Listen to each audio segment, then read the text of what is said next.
Welcome to this web series, The Frugal Mindset, also known as Money and the Responsible Christian.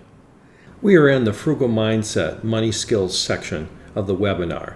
This is our 13th overall episode where we're going to talk about a personal financial statement or a personal balance sheet. Before we get into today's lesson, I want to quickly review the heart of this entire webinar. The 4 frugal questions and the 3 need questions. First, the 4 frugal questions. 1, can I afford it? 2, is it appropriate? 3, is this the best route? And 4, is it worth it to me? Again, 1, can I afford it? Is it appropriate? Is it the best route? And is it worth it to me? And then the 3 need questions. 1, is it truly a need? 2, is this the best route? 3, how am I going to pay for it? 1, is it truly a need? Is this the best route? And if so, how am I going to pay for it? All right, and don't forget the definition of I can afford it is I can pay cash for the full amount and it won't affect my other financial priorities. Afford it means I can pay for it and all accompanying expenses. And need is defined as something that my family's health or welfare will be seriously at risk if we don't buy it. If we don't buy it, my family's health or welfare will be seriously at risk. In order to get a handle on our financial picture, we need to really have an understanding of 2 critical documents. First of all, a balance sheet or net worth statement, and secondly, a cash flow statement. For the purpose of our webinar, a personal balance sheet or net worth statement is going to be the same thing, whether you call it a balance sheet or a net worth statement. What it does is it gives us a snapshot of what our personal finances are at a given moment in time. And a cash flow analysis helps us get a handle on the money we have coming in and the money we have going out, generally on a monthly basis. Now, the Bible has a couple of passages that may give us a little bit of insight on these matters. First of all, a couple of passages in Luke chapter 14, verses 28 through 30. Suppose one of you wants to build a tower. Won't you first sit down and estimate the cost to see if you have enough money to complete it? For if you lay the foundation and are not able to finish it, everyone who sees it will ridicule you, saying, this person began to build and wasn't able to finish. And later in Luke chapter 14, verses 31 and 32, it records, or suppose a king is about to go to war against another king.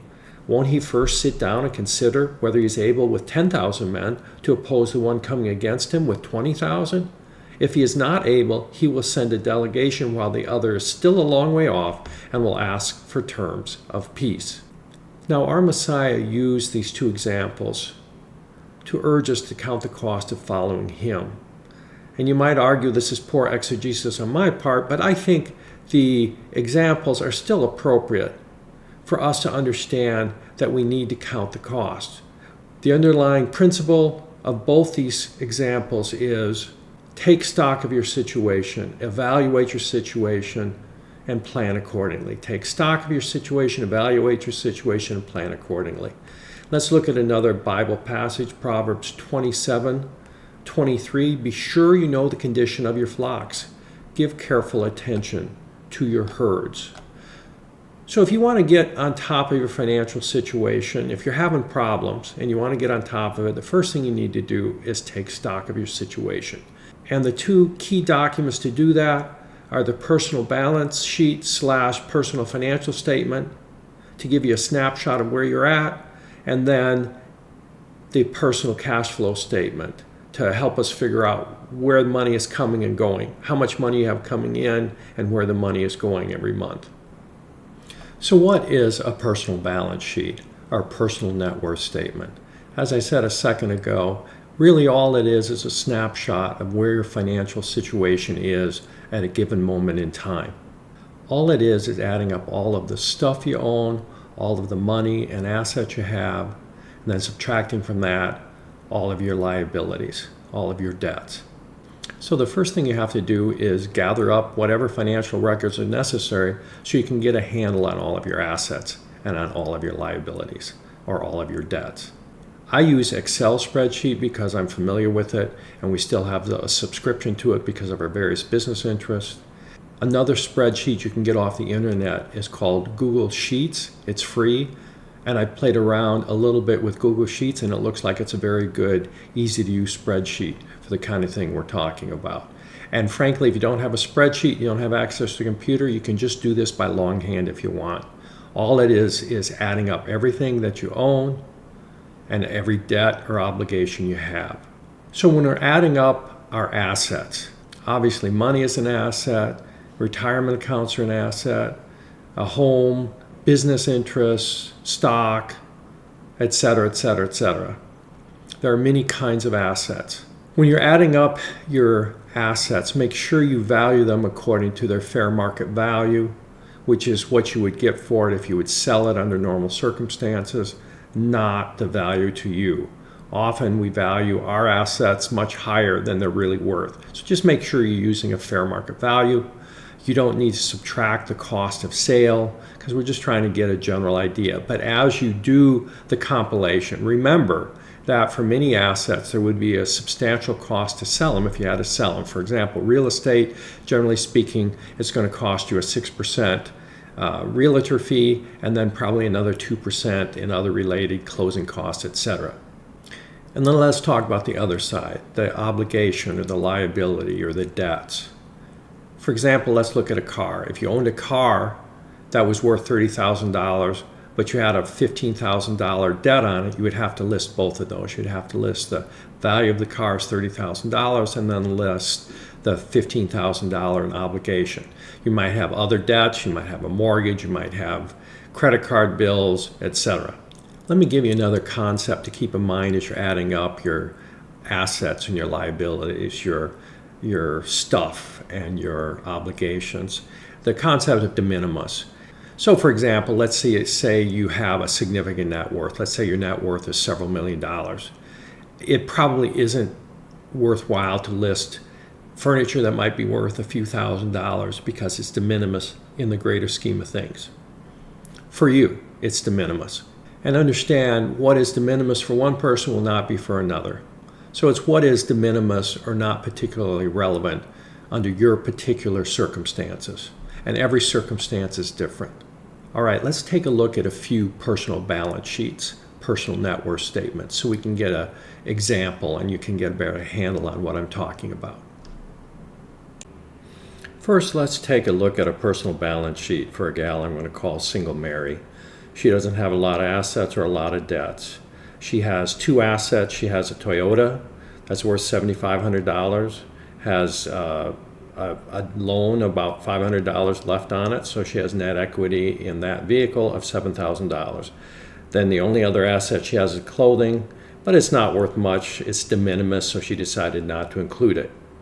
Then finally, she has one liability of significance to her, and that's a MasterCard bill of $365.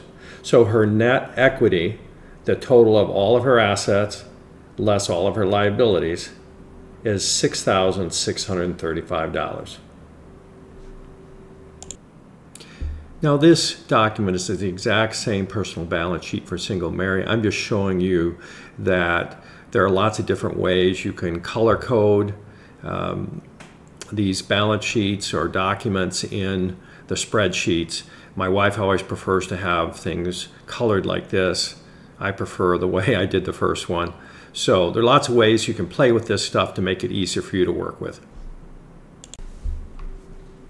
Now here's the second personal balance sheet that we're going to review. This one is a guy that I'm calling Single Jim.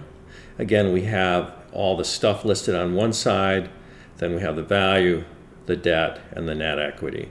So the assets, he has a house that's worth $350,000. He has a mortgage on it of $293, leaving a net equity of $57,000. But again, you got to remember, if he actually had to sell the house, there'd be a significant cost associated with selling it. So if he had to sell it, the equity would not be nearly that high. Pickup truck, he has $15,000 pickup truck with no debt. He has furniture, $2,700, an IRA, $24,000, a 401, $7,500, and $1,200 personal savings. And then he has two Visa bills, one that's $4,500 and one that's $1,200. So you take the net equity these are all positive figures minus these two obligations here for a total net worth of $101,700. So that's our second one. Okay, here's the third balance sheet we're going to look at. This is Allison and Andy, and this couple has a house that's worth $300,000, and they have a $260,000 mortgage on their home with a net equity of $40,000. They have a pickup truck worth $77,000 and no debt, and then they have a 4Runner that's worth $42,000, but they're upside down on that because their debt is more than the vehicle is worth. The debt is $48,000. They have a negative $6,000 equity there. They have furniture that's worth $1,500, an IRA that's worth $6,200. Then they have debts, a Visa bill, $4,500, and another Visa bill of $1,200 for a total net equity of $43,000. So that's Allison and Andy. Now the last balance sheet we're going to look at is for Mike and Mandy. That's another couple.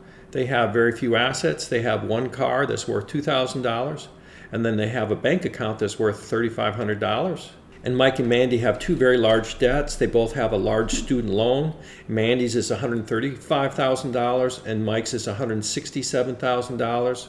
So Mike and Mandy have a total net worth of a negative almost $300,000. Almost, yeah, $296,474 negative net worth. Now, just to exemplify how these numbers need to be put into context, it certainly looks initially like Allison and Andy, who have a positive net worth of $43,000, are doing far better than Mandy and Mike, who have a negative net worth of almost $300,000. But let me add some more facts in our theoretical scenario. Let's add the fact that Allison and Andy are age 67.